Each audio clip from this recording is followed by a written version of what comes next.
Hello friends, welcome to Chinthan. 10th முடிச்சுட்டு ரிசல்ட்டுக்காக wait பண்ணிகிட்டு இருந்த டைம், ரிசல்ட்டும் வந்துச்சு.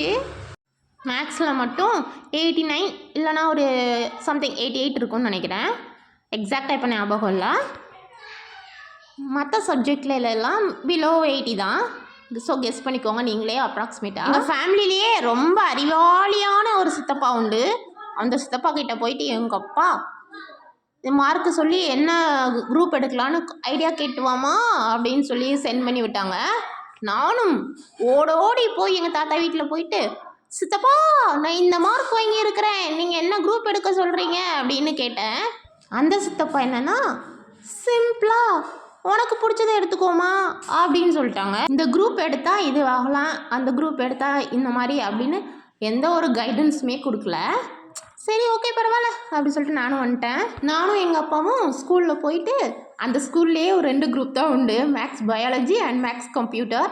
சரி நான் மேக்ஸ் கம்ப்யூட்டர் எடுக்கலான்னு சொல்லிட்டு போனால், அங்கே நம்ம நேரத்துக்கு ஒரு சார் வந்தாங்க, மேக்ஸ் சார். ஏமா மேக்ஸ் பயாலஜி தாம்மா நீ எடுக்கணும் அப்படின்னு சொல்லிட்டு மேக்ஸ் பயாலஜி எடுக்க வச்சுட்டு ஸ்டாண்டர்ட் நல்லா போயிட்டு இருந்தது.